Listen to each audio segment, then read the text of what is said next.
Hi folks, Canadian Prepper here. So in today's video, I have a simple suggestion for you, and it's to put this in your bug out bag. I guarantee you that 99% of people don't have this in their emergency and preparedness kit. It's going to serve a variety of functions, and that, my friends, is the almighty nail.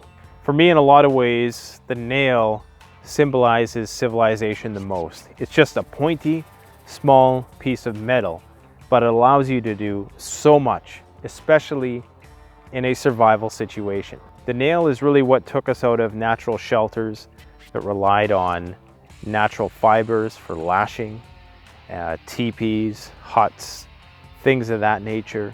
And they brought us into the realm of constructing larger, more long-term super shelters, which we can now call houses. So that's going to be the primary utility of putting a nail in your bug out bag, is to make structures that last. One nail can do the work of a lot of cordage, but the nail is just stronger, depending of course on the size of the nail that you use. Now, outside of shelter construction, you can use a nail for a variety of things in a survival situation. Now, obviously a nail this big might be a little overkill for a fishing hook, but if you had a smaller one, like a 1-inch, 1.5-inch nail, you can use that for a lot of those finer tasks. What I would encourage you to do is just make a small nail kit for your bug out bag. It's not going to take up barely any space. It's going to be a little bit of weight if you start using these 4-inch nails, but these things are great because they work great as tent pegs. You can hang stuff on them. They're very durable.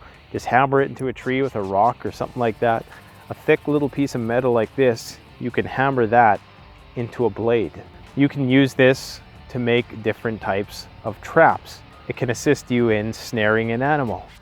This can be used on a fish spear, or you can use it on some sort of makeshift weapon if you use a few of them. Now, you could also, if you had to, if you knew how to make a bow, or you had a bow but you didn't have any arrowheads, you could hammer that into an arrowhead. Another good use for nails or eye hooks is the trip line.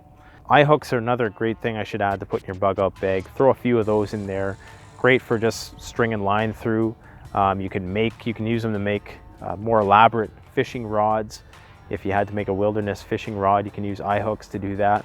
Use it to make a tripwire for perimeter security, setting other traps, with fishing line, etc. So there's a lot of things you can do with just a simple little nail. One last thing that it allows you to do also is finer whittling work, engraving. You could even use it, if you had nothing else, you could use it to make etchings and keep some sort of diary or log, or engrave something into a tree just to keep records. So if you didn't have a way to write, you could use this as a tool to keep that data that you might need for later on. So whether it's fortifications in a natural disaster situation, or just fortifying a place of entry for security purposes, there's a lot of uses for simple everyday household items in your bug out bag or emergency preparedness kit. This is just one of them. It's important to think outside the box, and sometimes that really means thinking inside the box, because we get really caught up in this over-romanticized way of doing things in the most natural of ways possible, when the reality is you don't have to do that. The nail's been around for hundreds of years, so why not put something which is so rudimentary to our civilization's survival, why not incorporate that into your emergency preparedness kit? If you enjoyed this video, if you found it useful, don't forget to like, comment, subscribe. Thanks for watching. Canadian Prepper out.